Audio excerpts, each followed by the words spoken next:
pledge allegiance to the flag of the United States of America and to the republic for which it stands, one nation, under God, indivisible, with liberty and justice for all.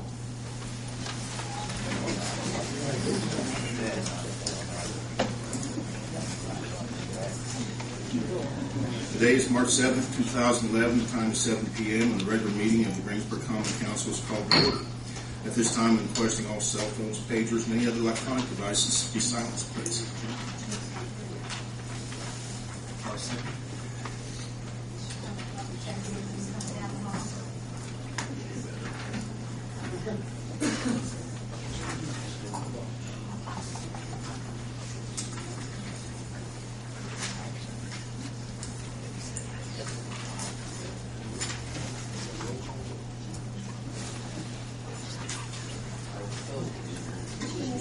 Yes, I did.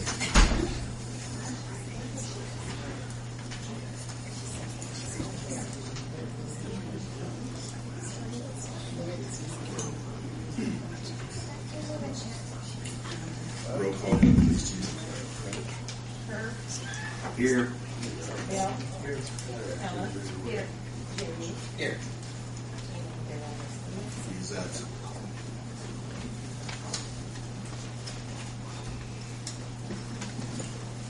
Old business. Mr. Barth? Oh, yes. Excuse me, you can come on up. I'd like to approve the minutes on January 27th and the regular meeting, the special meeting, and the regular meeting of February 7th. Are there any corrections or additions? I move the minutes be approved as written. Second. Roll call vote, please, Julie. Jamie. Yes. Bill. Yes. Herb. Yes. Ella. Yes. Thank you.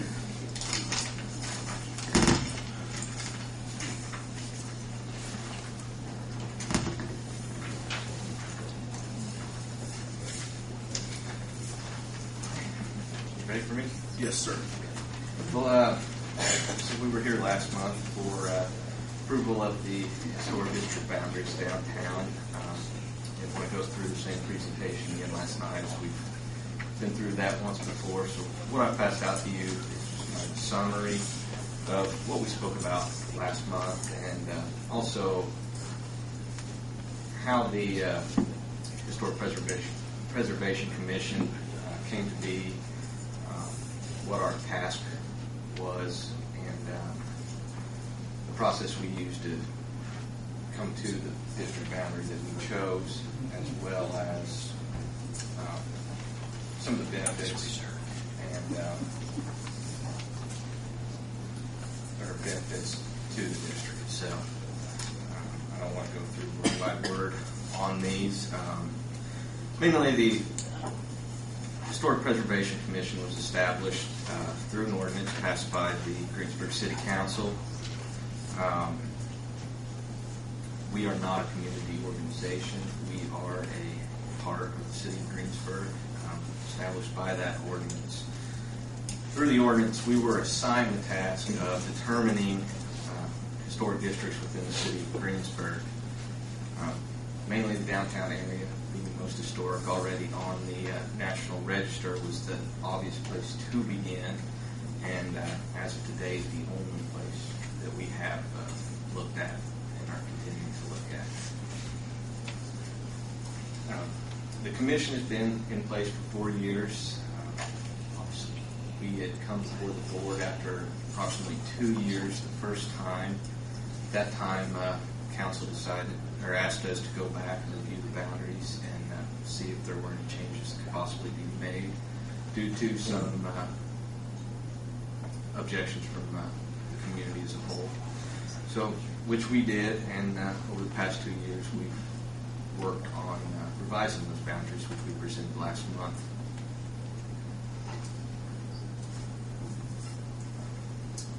We meet monthly. At the end of each month, all of our meetings are advertised and open to the public.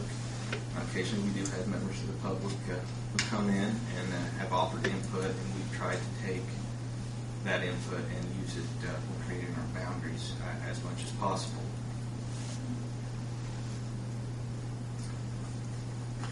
As of today, we feel that the district boundaries are what they need to be in order to preserve the downtown area. We feel there would be little use in doing any changes at this point, and we would like to recommend the boundary be accepted by the City Council. And tonight we are asking you to continue that process to do so. With that, I will open it up to any questions you may have.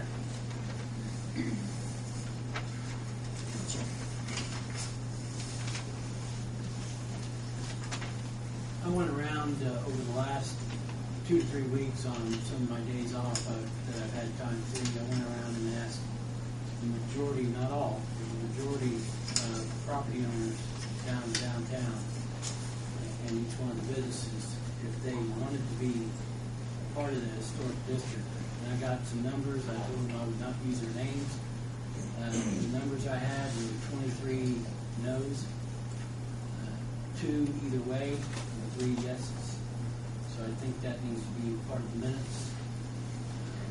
I thought it was someone's duty, even ours, to go around and ask and see what they thought about it, and see if they wanted to be a part of the historic district or not. So We have gone around and done the same thing, and we have asked and received from 8 property owners letters in agreement with the historic district. And I do have copies of those with me here this evening. Would like to see those. How many properties were there in the district? Was it one? I believe we were right about 70, 73. And I think one thing to state is a few of these property owners that were in approval do own multiple properties within the district, so they would be impacted by this heavily, so than just single property owners. They would have multiple buildings. What I have here is a certified letter went out to every property owner that was downtown regarding this district. And you can see how many signed for them. And there's a handful that did not sign for it at all. They made 3 attempts at the post office for probably 3 weeks, and then they were returned. So everyone was notified about, about the district. And we did it certified mail so that we know we received it. I have no questions that you probably sent them out. That wasn't it. I was just going around asking them whether they wanted to be a part of the historic district. Well, I know something was mentioned at the last month's meeting about notifying them, and we had a public meeting. I believe you were at that meeting, and you saw how many people showed up. So they were notified of the district and had their chance to come to the meeting. So that's all I was trying to point out. Sorry. I guess I did get 2 phone calls from business owners on the square that did not want to be part of the historic district. And I guess my concern would be if there's not a lot of buy-in from property owners on the square, I don't know how this is going to work. Because if a property owner wants to paint, why would want to paint her building polka dot, who's going to tell her not to do that? Well, let's see. Our response is we were signed at the task to come up with district boundaries. As a group, we did not get together and decide to do this. We did come before council ourselves. We were created by the city, and we were assigned this task. And we tried to do our best and our most due diligence in coming up with this to try and please as many people as we possibly could. Obviously, there's always going to be people in agreement and disagreement. And our duty to the city is to present this to you and then let you make the decision as to whether or not this is acceptable to the city or not. And right now, are they voting on the rules and guidelines, or just the districts? Just the district boundary itself. But I don't know that the rules and the guidelines are going to come back to the council. Those will come back to us when they come. Well, the rules and guidelines are not fixed. They are it's a living, breathing document as such that you can't just pigeonhole every property into one group. There has to be has to be some leeway for every property owner. And so when someone does come before us, it would be the commission's responsibility to review what they were doing, and then based on the guidelines, see how that fits in and whether it fits in with the plan or not. If it fits, then obviously it's going to be approved. If not, we'll work with the property owner and look at ways that possible changes could be made to their plan. And then ultimately, if they are still in disagreement with the city, they always have an option to appeal before the city council for approval or no approval. So the appeal goes to the city council? It is my understanding that is the way the ordinance was written. They Does it- approve the rules and guidelines. But if someone does not, wishes not to be in this, that is their decision. No. Okay, that's If what- the that's what I just district wanted boundaries that- are adopted, That's what I then they wanted will be in that to district. bring out, that it was clear, because I've also had some calls of people that do not want to be in this, because they're concerned that they won't be able to do what they want to do. Can I ask a question, please?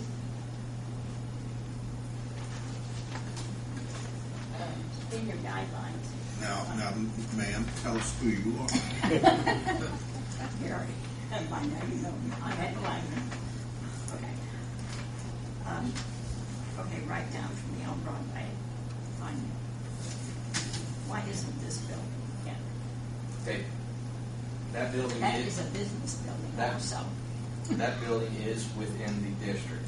It has been marked as a non-contributing property. And what a non-contributing property is a property that's been deemed not to be historic, but it falls within the historic district. As such, that building would still be subject to approval as for any changes that are made. But since there are no historic features to the property, then there's not a lot to review as far as any dimension to the area as a whole. Mine doesn't look historic. No way. All I can say is in our review of the properties, we deem the building to be contributed.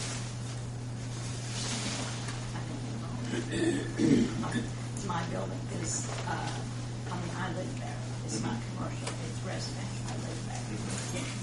So I don't see why we should do that. I think what you're trying to make it through that her building looks like the rest of them. This is, yeah, this is what my building used to be. Yes, yes. Okay. And it's just flat now.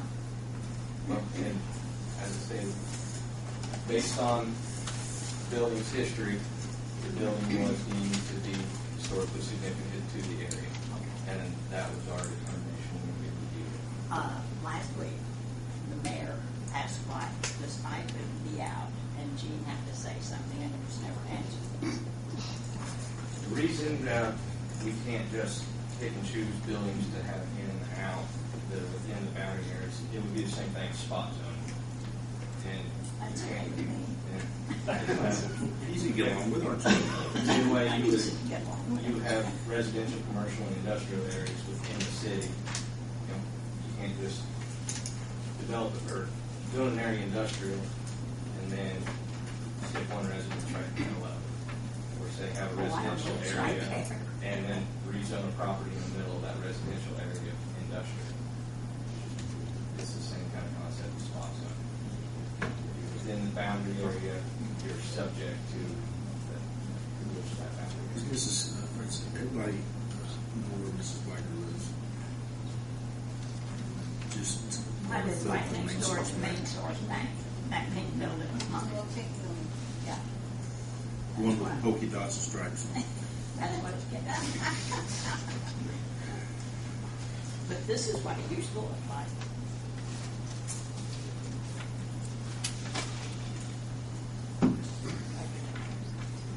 See the trees.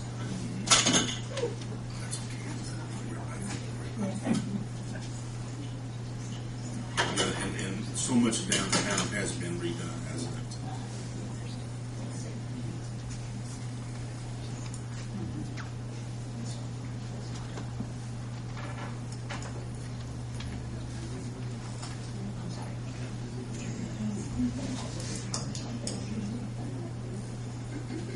And Mrs. Wagner, things do change.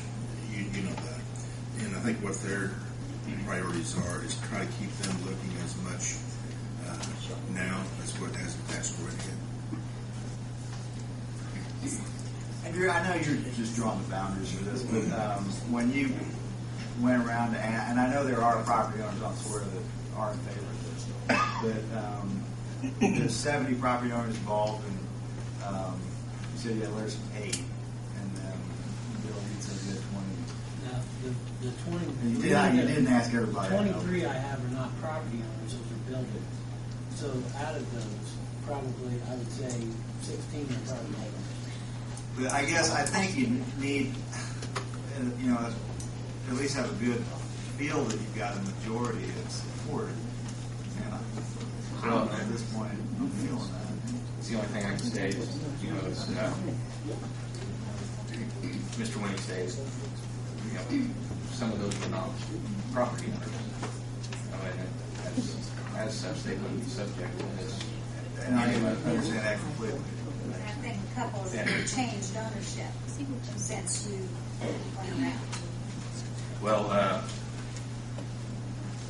the letters we received, we went out together since the last meeting and this past time. And I know a few letters here, they own multiple properties. And I know one in particular, he has at least 6. And I believe another one has 4.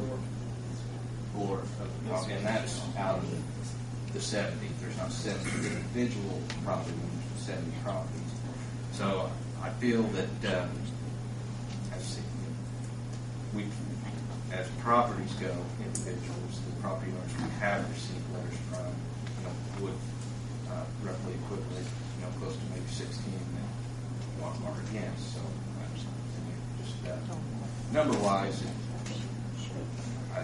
I think it's probably majority so, or in favor, or at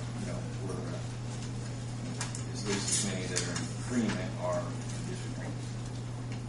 And I mean, I understand if you're notified that the meeting's going to be held to discuss it, you show up. Kind of says I was talking to you about it. And there's monthly meetings as well. Yeah. Not only the special meeting, but there's monthly meetings. With the Alma Taylor Foundation, the Main Street Group, trying to work with property owners to improve the storefronts, buses, if you will. A lot of money is being spent. People are divvying up. They're finding ways to make improvements. There's more and more of the property owners downtown that are benefiting from that. Right now, we get ready to work on 2 storefronts, right, on West Side Square. Yes, and I think that may speak a lot to the fact that property owners are going without this district. Property owners are already going out and trying to do it themselves. This district would really just protect those property owners more than the fact that other owners who are wishing to go forth are going to need to kind of follow the same standards that they've set. Mr. Robbins had something he wanted to. Yeah, I was just wondering, are those business owners or actually property owners? Property owners. The one that I received is a property owner. Because again, we've been at this for 4 years, and people get tired of seeing me going around. And I sat down and explained to many of the property owners, and we got, Mr. Blake showed up here, and I'm trying to think of the writers who were here. Well, they're not, but they actually. When I speak to them, they actually are supportive of the thing when they realize that the investment that they make in their building is actually then protected. Because in this situation, particularly in downtown, your neighbor's property and what they do to their property affects the value of your property. And if we really, from my standpoint, if we're going to develop downtown, if we're going to have people say, hey, help make an investment in your property, I think it's even more satisfactory for them to say, hey, not only are you going to make your investment in your property, but that value, that investment that you make in your property is going to be protected, and everybody's going to be held to the same standard and same guidelines, so to speak. So you know that your investment in that property is, number one, going to remain, and number two, the property next to you cannot take away, from the value of your property. within within the guidelines. Anyway. Of course, we don't go inside the building whatsoever. It's strictly on the exterior. But and I'm not saying that by any means that the 23 weren't viable, but that really surprised me and kind of bugged me a little bit because I've always had a different response to that in the 4 years that I've been involved in doing this. Again, this was in the High Palma program. This was suggested in a comprehensive plan that they do this. I really feel for the time that the commission has put in, and I'm not on the commission, I'm advisory just this year, but I really feel for the commission, they've tried to do the right thing. It was something that the community, not just the downtown, but the community as a whole felt that the strength of downtown, the strength of the community character is embodied in those buildings, and those need to be protected for the future. Not even taking into consideration necessarily the property owners now, but this is something for the future. The property owner now will not always own that building. I mean, you can pass something with that in mind now, but realize that if we don't put in these protections now, when that building changes hands, who's to know that someone won't come in and want to level something? Okay, we need to put those basic protections in and protect the architectural features that these buildings have, because it is the community spoke in the comprehensive plan that this is an embodiment of Greensburg and our county seat as a whole. And if we're going to develop the downtown, we need to preserve those strengths and promote them and enhance them with that. We put a number of incentives in place, like the mayor said, to actually help the building owners to do that, specifically that. And I think it's not too much to ask to actually place the protections on those buildings to make sure that that's preserved for my daughter and the generations from now on. It's been something that's been enacted in 60 other cities around the state, and each one of those cities have survived, and people still invest in the downtown. It hasn't, the earth hasn't crashed or anything like that. So I really implore the council here to really think about this, the time that's been put in, but not only the time that's put in, but the planning that's been put in, the input that's been put in. Kathy showed you what the many opportunities for input, not only on the ordinance itself, but in the boundaries, but also the guidelines themselves. And if it really was that strong to folks, I question why the input wasn't put in during the planning process.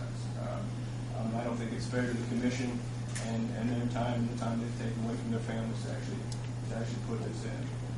So my 2 cents, but I'll also answer any questions that anybody might have about the process and anything like that. Well, I think, like with anything, and we've experienced it with our city public meetings, until it really gets to the point where something's going to happen, people, they're just having these meetings, I'm not going to take the time to go or voice it. And then all of a sudden it gets to the point where, something might happen. And I think the big concern is that, I won't be able to do what I want to with my building, such as we make Mrs. Wagner, I guess, the goat here, so to speak, but they are concerned that, they have ideas. One in particular said, we have some, and we don't know if we are able to do this. So I don't know if it's something that we need to put these guidelines out. I know it's supposed to be on the website, but not everyone, even yet, has a computer that they can go on. So, pardon? I don't have one.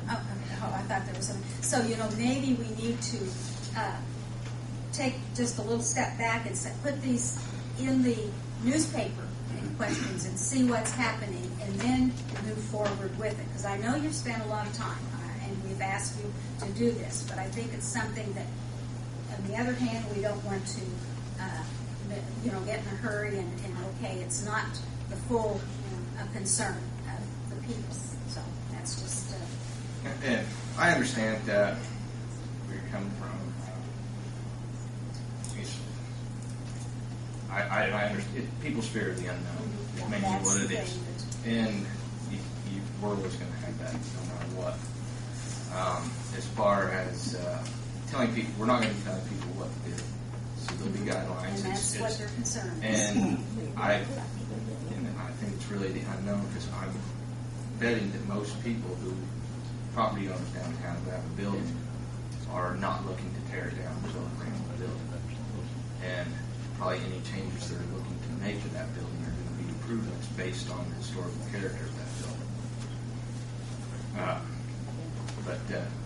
We can't predict the future of what someone's going to do. As far as someone's input and rushing into this, we're on our 4th year now. Yeah, but as far as getting to the nitty-gritty, so to speak. We have sent letters, certified letters, beyond just our public advertisements. And we had something important going on, such as we are drafting the guidelines. We sent letters to individual property owners so that we knew for sure that they had received that information, that was going to be going on. I believe it was 4 property owners showed up for that meeting out of the 77 properties that letters were sent out for. As far as, and you can, the saying goes, you can lead a horse to water, but you can't make them drink. Drew, I'm sure that Helen and I was on the council in 06 when this ordinance was first passed, or the group was formed. And it's been, a couple of years ago that you came with the districts and submitted to the council, and we sent them home. We said, go back and redo it. You're taking in churches and things of that nature that we think should be making their own decisions. And now they came back and they reduced that district by a lot. And my personal opinion is you've all got a good job, spent a lot of time and effort. I believe the districts are right where they need to be. Maybe someday, but people volunteering, they may want to be included in. But how far do you go? I mean, how far do you have to go to twist people's arms to get their attention to say, hey, this is what we're doing. It's been in the newspaper. They got certified letters. How much more do we have to do to say, this is a district? There's no mandates at this time that you have to do something the way we want you to do it. And I'm sure everybody wants to, if they want to redo the front of their buildings, they want to try to keep the old style. And from what I understand, the rules and guidelines will not be to make it more expensive. If it's less expensive to repair something in a more modern way, it'll be done. It's not designed to put a hardship or financial burden on the property owner as a group. No, that is correct. One of the portion of the guidelines set out that we're not going to put undue economic restrictions on someone. Now, that's not to say if they come in and think, I'm just going to do this because it's cheap. We're not going to say, well, can you provide an alternative that shows what the difference is going to be in your cost and why you're choosing to do it this way. Because just because something's cheap doesn't mean it's the correct way to do it, or it doesn't mean that an alternative way that would preserve the building wouldn't be just as cost effective. So but that's a portion of the guidelines is we're going to look at the economics of it and not just put our finger down and say, no, you can't do it. It'll be looked at on an individual basis when someone comes before the board. I had a question, I guess. Yes. Based on what Bill's saying, the concern from some of these property owners about, and even your own comment, fear of the unknown. So why can't we develop our guidelines before we set the district? And say, here are the guidelines we're going to put in place. Have a public hearing, explain what the guidelines are going to be, and explain the pros and cons to, being in the district, pros and cons with the guidelines, talk about those things, and then that's not the fear of the unknown, and then you can get an honest feedback from property owners on whether or not, hey, this is a good thing or this isn't a good thing, and maybe you'd have more buy-in. As I said, we did do that. When we determined the district, we came up with a draft set of guidelines. We sent letters to property owners asking them to come to the meeting to get their input. As I said, we had, I believe, 4 property owners show up to that meeting and all the letters we sent. And that's been months ago. We've held other meetings along the line. I believe it took us, I believe it was three meetings total. We had to develop those draft set of guidelines. So that was over a 3-month period. So property owners had multiple times to come to our meetings, have input on the guidelines. It's just So your guidelines are finalized now then? they're not. The guidelines will never be finalized. The guidelines are not a document that's adopted and put in the order. You're still referring to them as a draft, so I mean, at Well, what point in time? we have not adopted them at this time, but the guidelines will never be a finalized document. But you will adopt it. There will be an adopted manual that will be online on the website. It will be here at City Hall. Anyone can come and view, which it has been in its draft form. So And here you got a couple of people that's on your board who would like to speak. Teresa and Terry. Yeah, Teresa Schwaring and I have been on the commission for 4 years. Teresa, excuse me, Teresa, would you come up to Sure. the microphone, please? As far as the guidelines are concerned, you should have all received a copy of those last month in your packets. They were also on the website, and when we had our public hearing for input, we had no property owners show up.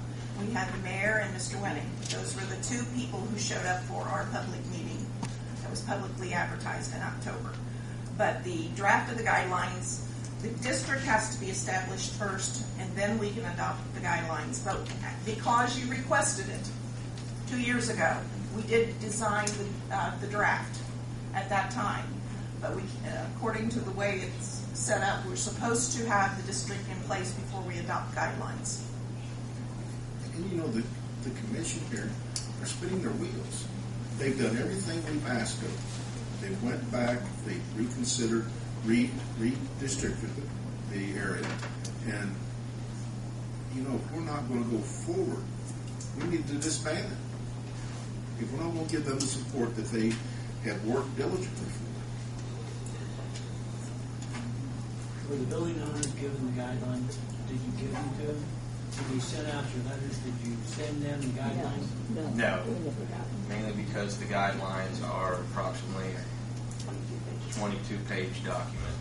As I stated, they were told in the letter that the guidelines were available on the city website, and they were available here at City Hall for viewing.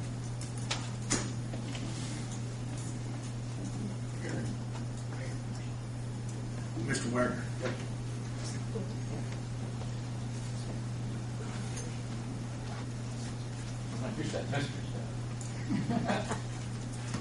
Gary Wagner, I'm the son, and Gary got even with me. He appointed me on the board, so I got to deal with my mom.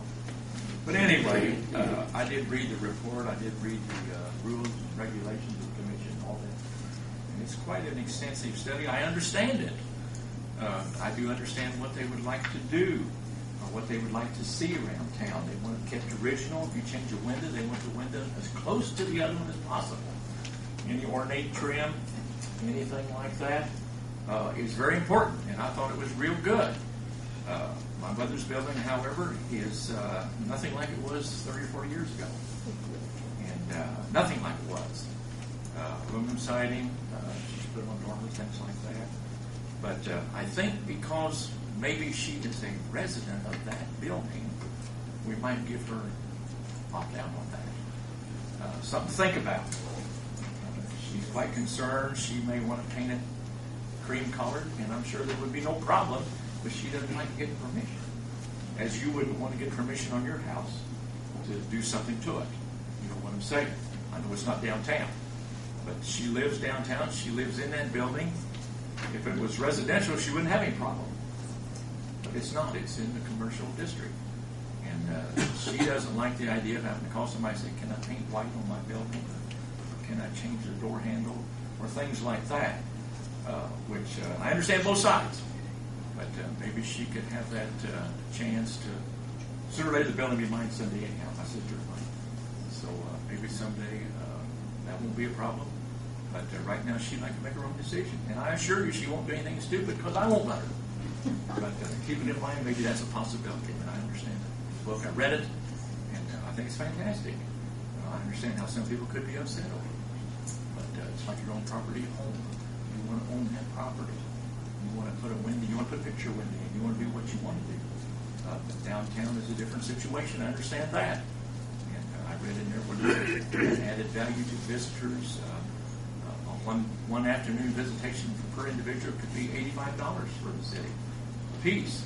Overnight stay could be $365. But all these things are good. It sounds good. It looks good. And I want Greensburg to look as original as it possibly can.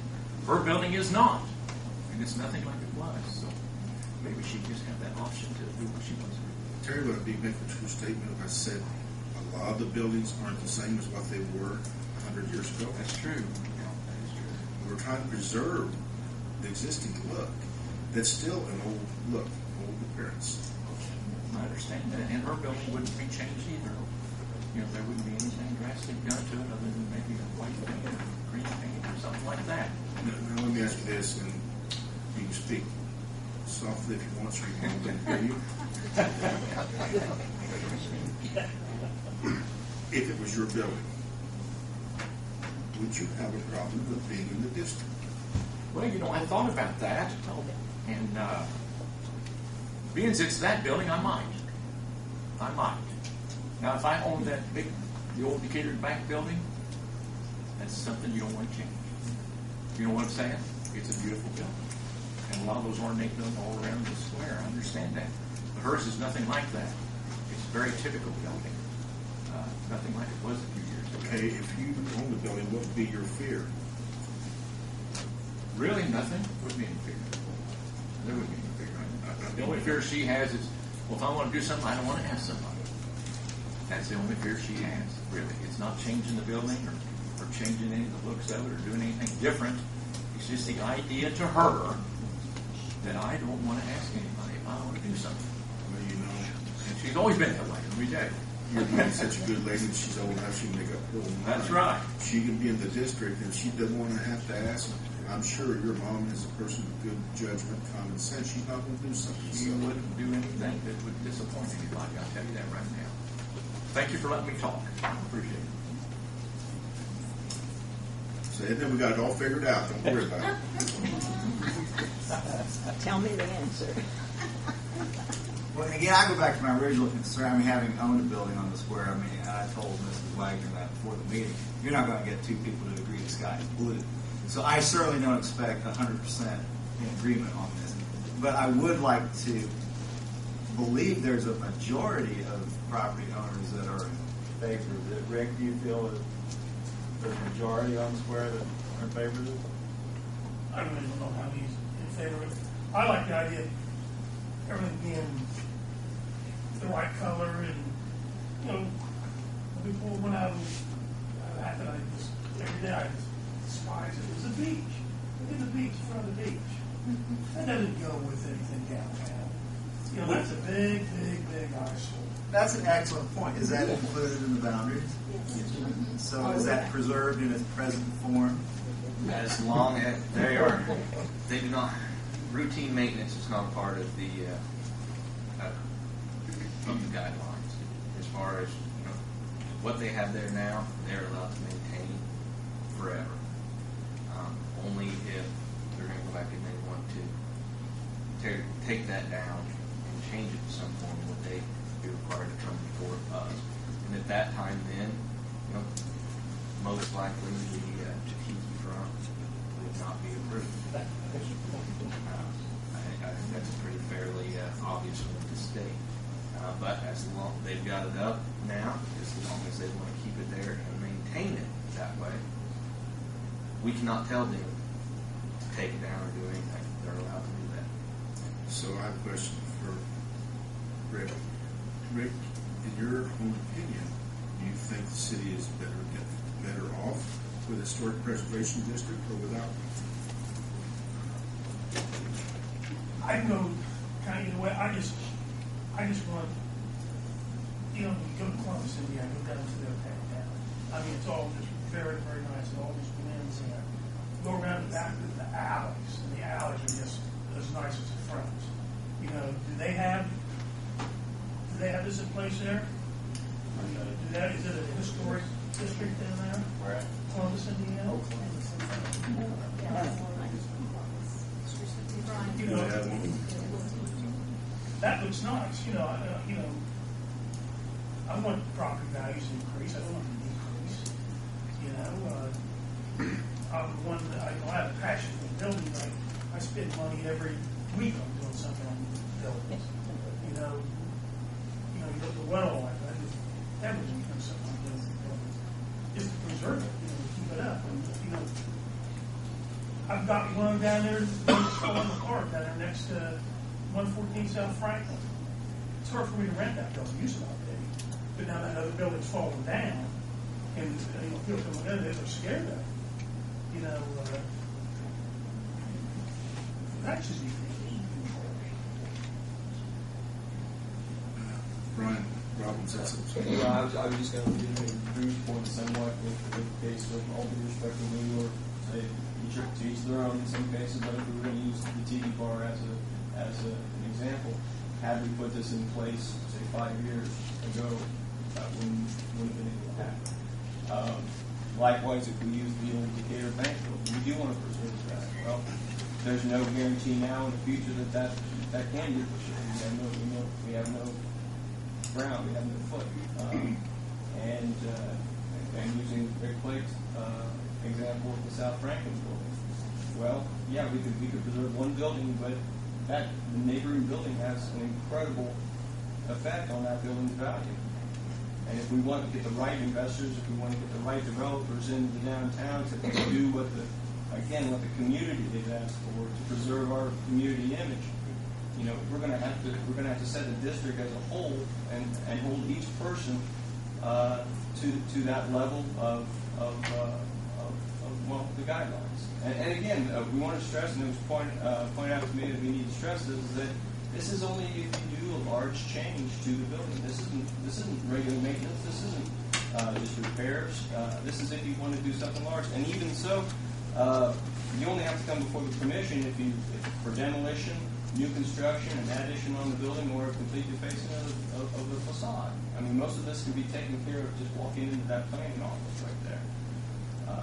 The commission has done an excellent job of making flexible guidelines to make it as easy as possible for this to happen and still allow for the protection of our downtown care.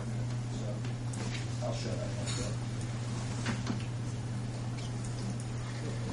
Anyone else? Council, what's proposed in tonight's agenda is the second and third reading, if you so choose to. First reading has been in last month's meeting. It's your choice whether you want to do a second reading and not do a third reading, or do the second reading, suspend the rules, do the third reading. It's up to you. And I think these folks here deserve, not only the commission, but the residents downtown as well, try and keep everyone in mind. The work that's been done, the attention that a lot of owners haven't showed or showed up at the meetings, it doesn't show a whole lot of interest on their part. The deal at Columbus, I'm sure it's quite expensive what they did there. Like Rick said, you drive down the alleys in the back of the buildings. It's not always the cleanest thing in the world, but at least they can drive down the alleys. We can't do that here very easily. But I'm sure there's a very large investment by those property owners. We're not trying to mandate anything. The commission, what they're trying to do is encourage, but sometimes people don't have money to work with to improve their list. I have a question. Yes, sir. We're saying that some of the concern is maybe what happens if the building changes owners, and then what's the new owner going to do about it? Is there a way we could revise this to say, all right, you can opt out if you want the current owner, but if the building owner changes hands or they sell the property to a new owner, then they're required to sign into the district? Well, once the district is formed, the building's there. It's a done deal. Correct, Drew? Yes. Yeah. I think in use of good words, really what this commission is for is to encourage and protect the downtown area. Encourage development, encourage preservation, and to preserve the character of what's there. Myself, and I'm sure I can probably speak for the whole commission on this part, if we were going to start nitpicking, pulling things out and throwing clauses in here and there to say this building owner can do it, this one can't, I would rather opt out and recommend that you not do it. My personal feeling is this needs to be done if you so choose. And I've heard the term majority. We're talking about 51%, 1 over half, or you're talking 2/3 majority that are against it or for it. Well, I'm talking, to make this ordinance work, you have to have a majority of people, whether that's 51%, whether that's 80%, or 90 or 100%. If the majority of people aren't on board with this, and I'm not entirely against the ordinance, but if the majority of people are not on board with it, I just don't know how it works, and we're establishing a historic district with the beach in it. So that's, as we've heard, is going to be preserved from this point forward. So I'm just kind of confused as to what the ordinance is even going to do. Well, not the ordinance, the establishment of boundaries is going to do. I agree. I agree completely with her. I think there's a lot of benefits to this district. But I don't know that they're being sold well enough to the property owners. And right now, I don't know that they feel like this is a positive thing for them. That's a concern. I don't know what else you do. I agree. You guys have done a lot, so I don't know what else you do. JP, what are 73 certified letters. How many showed up at meetings to contest it? Most people that showed up didn't contest it. They were there with concerns. I'm just saying the phone calls that I've got were against this, so I don't know.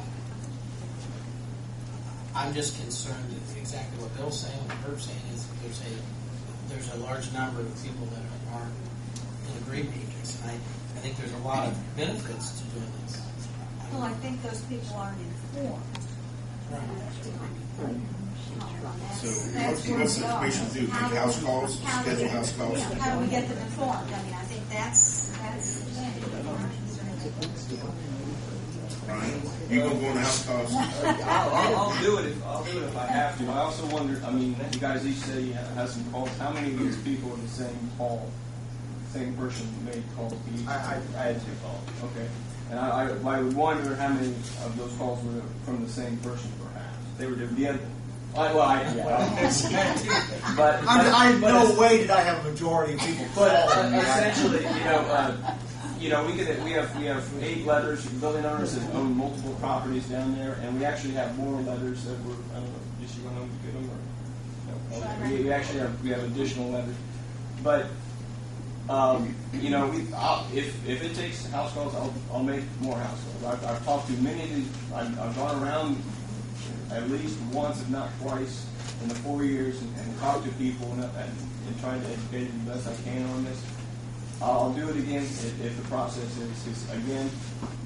This is not a group of 5-6 people trying to tell people what to do. They were ordered by the community. They were asked by the community to do this, and I think the community, although I know the property owners, have their say as well, but the downtown does belong to the community as well. I think that should be a strong statement as well. But again, if I have to go one-on-one, we'll do that. We thought that publicizing everything and making everything a pretty open process. Again, the historic ordinance was passed, stating what all can be accomplished. So that's been out there for I don't know how long it's been on the website. I've had it. I've answered questions. People know how to find me for the most part. I'd be willing to sit down with them for coffee. I was willing to sit down with the council people here and people that had questions about it. They could, directed them to me. I could easily do that. This is not something that we just choose on our own time to do. This is something we're requested to do by the community. Don't you think most people think that it don't matter if they come and show up, it's gonna be whatever it's gonna be. Yes. I mean, you know, really, because it's like, if you own a piece of property and you're gonna put an interstate through it, it don't matter what you do, it's gonna happen. And I think a lot of people feel that way. In some cases, you're right. Yeah. And I know. We're even willing to make house calls Yeah. to go to the people.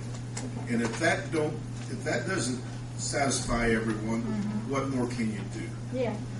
We sent out 73 certified letters at about $6 a letter.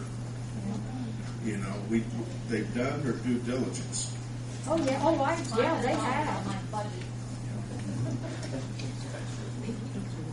We're doing everything we can. How much longer do we want to put Well, off? How many more opportunities? We have asked, they've done what we've asked them to do. And, you know, we can pass this on, we pass it on the first reading, we can pass it on the second reading, and they still have time if they want to come in, or if they have questions, put this out in newspaper, phone numbers and so forth, and see, you know, where we are, because it's not anything that's final until it gets to the third reading.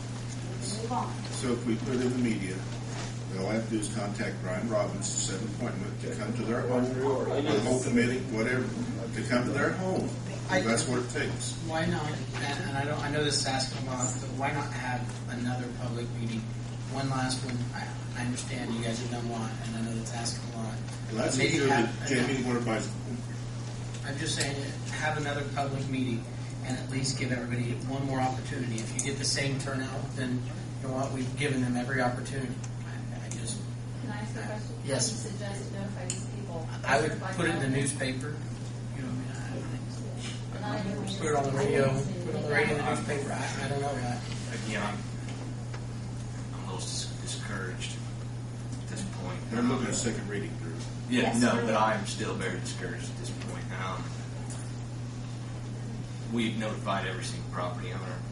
I'll give Mrs. Wagner credit. She comes to almost every meeting. And